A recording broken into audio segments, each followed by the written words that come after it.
Xbox is barreling into the future of games, but as they do so, it's clear that they're relying on some rather unconventional ways to stay competitive in the industry. Will their bet on subscription services like Xbox Game Pass pay off?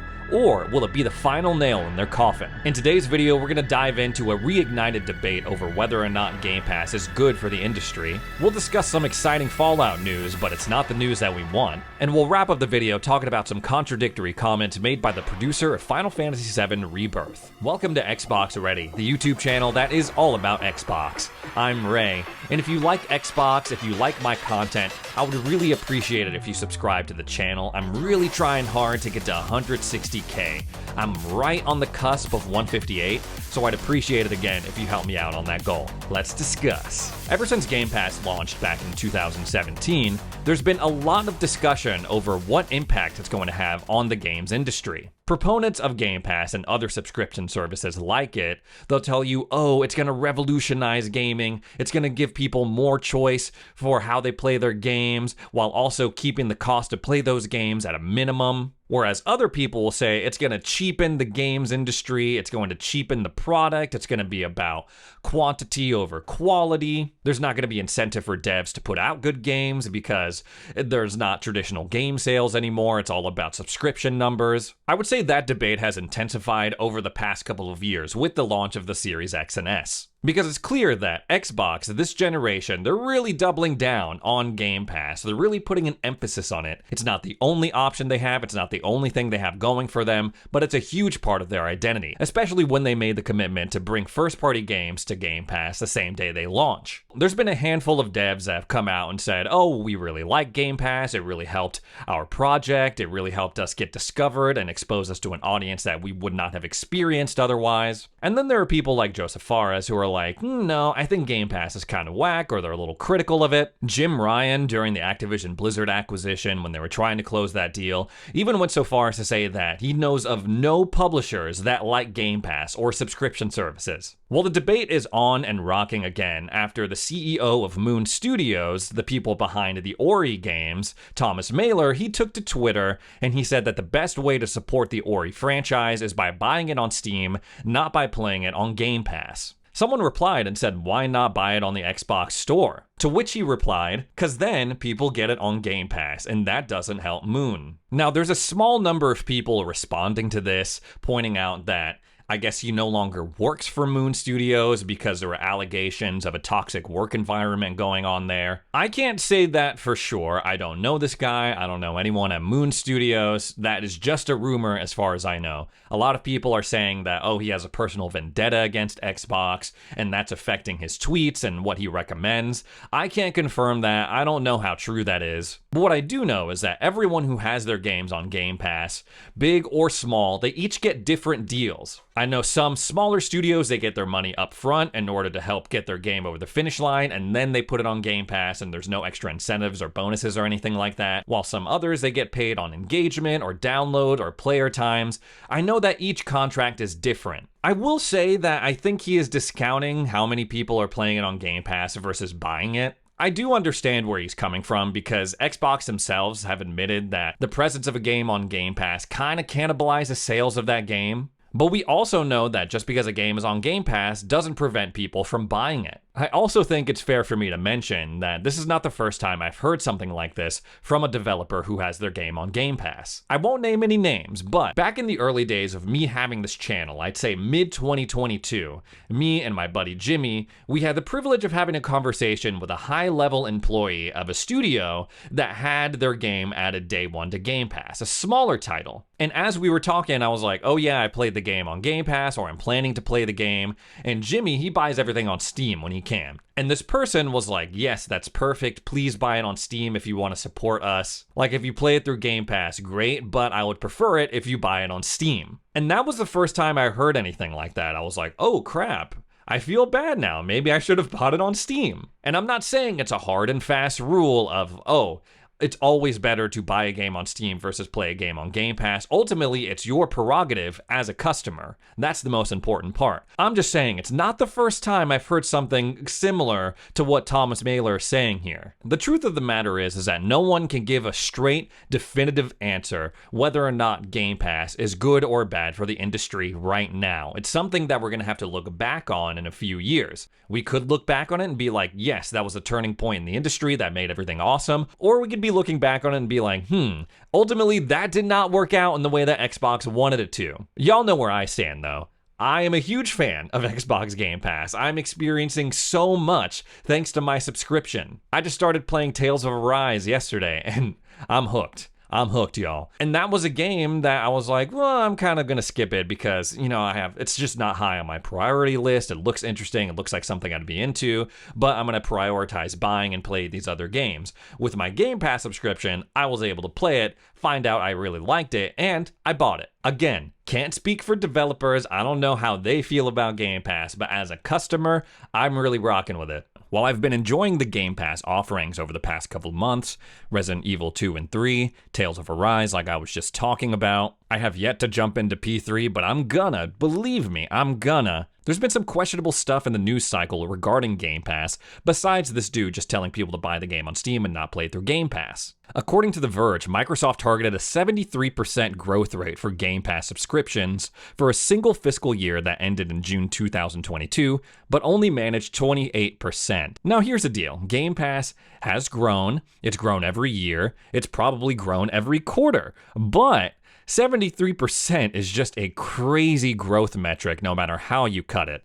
So yeah, 28%, way off of that 73% goal that they had, but 73%, that's just way too crazy. I'm willing to give them a pass on that. Outside of that, separate research firms are saying that subscription services, they don't make a ton of money on either platform, whether it's PlayStation or Xbox. It only accounts for like 10% of total spending in the entire console storefront. These are things that Microsoft, Xbox, they're absolutely paying attention to. They have all sorts of data regarding this stuff. How much money subscribers are spending versus how much money non-subscribers are spending. Player engagement in the Game Pass library versus not. I'll be the first to say, at the beginning of this generation, I thought Game Pass could be Xbox's savior. It could really turn it around. It would be a huge part of their comeback story. But that might have just been me projecting that onto the Xbox brand, because Xbox leadership, like Phil Spencer, has said, our goal is not to make everybody a Game Pass subscriber. I've said many times that maybe 10-15% of our content and service revenue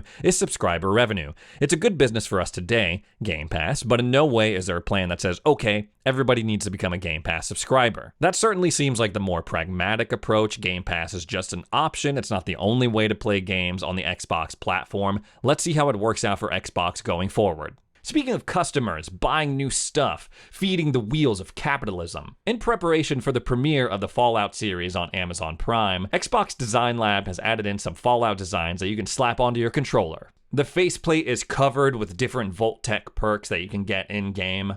And beyond that, it looks like you can change the colors of your thumbsticks and your bumpers and triggers to either green, blue, yellow, or red. Okay, maybe not blue, maybe just gray. I'm looking at it again. I think this is a pretty cool controller. I don't think it's the coolest that they've ever done, but it's cool to see that they're adding first-party Xbox Game Studio stuff into the Design Lab. I think they need to do that more often. Last time we saw something like this, I want to say it was when they came out with the Redfall ones in the Design Lab, and unfortunately, that game didn't pan out the way they wanted it, so I don't think they sold that many controllers. I actually have one of them right here. It's the Devinder one. They came themed after each of the characters. So yeah, more first-party stuff in the Xbox Design Lab.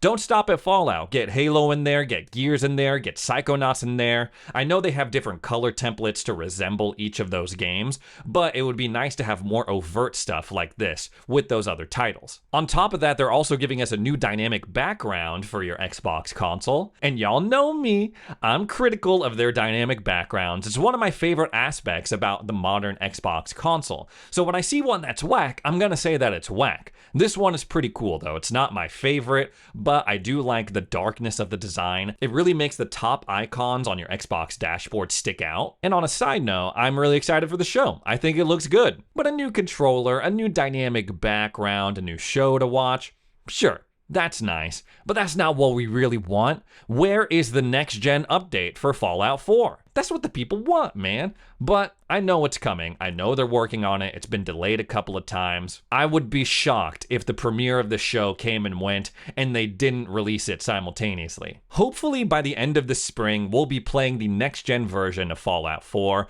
with a Fallout controller while watching the Fallout show on Amazon Prime. Speaking of games that haven't released for Xbox or games that were waiting to come to Xbox, Final Fantasy Rebirth is out, and it is yet another game in the Final Fantasy VII Trilogy remake that has skipped Xbox. Still don't have that first remake on Xbox, and Final Fantasy Rebirth, again, has skipped the platform. Well, the game's producer has some thoughts on that, and basically he doesn't regret skipping the Xbox platform with this game. He said, had it not been on a single platform, the world map would not be seamless, and game design may have had to regress significantly. Developing games for multiple platforms, by contrast, usually creates more work that focuses on porting, rather than iterating on a game's design. Now, if these comments sound familiar, it's because they are. Todd Howard, when Starfield released, he came out and defended its Xbox exclusivity, saying things like, oh, it sped along the development process, it allowed us to do certain things that we wouldn't have been able to do if we had to focus on other versions of the game. Ultimately, he caught a lot of flack for that because Starfield, its reception was pretty mid. I think this is weird for a number of reasons. Number one, we know that Final Fantasy VII Rebirth not doing too well in the sales department. You know what probably would have helped the sales of this game? By porting it to other platforms like Xbox. I also think it's kind of a stretch to say that he wouldn't be able to get the same features and the same game design on PlayStation that he could on Xbox. Both of the systems use SSD. I don't see how one experience on PlayStation would be more seamless than it could be on Xbox. This is all just like PR speak, right? Let's just come out and say what needs to be said. Just be honest about the situation. Sony paid me a ton of money to keep this game exclusive for the moment right now to PlayStation 5, and that's ultimately why we did it. Same thing with Starfield and Bethesda. Just say like, hey, Xbox bought us, and they're paying us a ton of money to retain our services and our IP. That's why it's exclusive to Xbox. There's no need to come up with like all this other dev talk. Oh, it's a better experience for the players. Just say what you mean. Say what actually is. Okay, maybe I'm being a little too dramatic because I'm sure as a developer, it is much more preferable to develop your game for a single platform versus many. I went to a game preview of Forza Motorsport before it came out, and I got to interview the game's director, Chris Isaki, and I asked him, hey, how was the process of developing this game for PC, for Xbox Series X, for Xbox Series S? And he straight up said, it was pretty crazy, man. It was a lot to deal with. But at the same time, we are heading towards a future, according to leadership at both Sony and Xbox, where exclusives are going to be ported to other platforms, PC, mobile, other consoles like the Switch and PlayStation. So it might just be something that they have to get used to. I don't want to sound callous. I don't want to sound like I'm not empathetic, but it looks like that's where things are going. Outside of that, though, it's really weird to hear these comments from Final Fantasy Rebirth's director on the heels of Square Enix literally being featured in Xbox's partner showcase. On one end, it's like, oh, Xbox and Square, their relationship is improving. We're starting to get games that we never got before. And on the other end, you're still kind of seeing that disconnect, that kind of preferential treatment for PlayStation as a platform. Hopefully Xbox can work through that and get more games onto their platform, because ultimately that's what it's all about, right? Before I end the video, I just wanted to talk real quick about the Game Pass editions for March, specifically the return of Remedy Entertainment's Control. This game is what made me a Remedy fan. And it's also one of the first games I played on Game Pass, and it was fantastic. I was like, oh my gosh, is every Game Pass experience gonna be this awesome? When Control returns on March 13th, it's gonna be the Ultimate Edition, meaning that the 2 DLCs that they came out with is gonna be included at no extra cost. But this also means that your experience from the base version of the game, maybe the last time you played it, is not going to carry over because technically they're 2 different versions of the game. That's a little bit whack, but I will say this is one of the few games that I think is worth replaying over and over again. Anyways, guys, that's all the Xbox stuff I have to talk about today. Thanks so much for joining me for another edition of Xbox Ready, and we'll see you in the next video.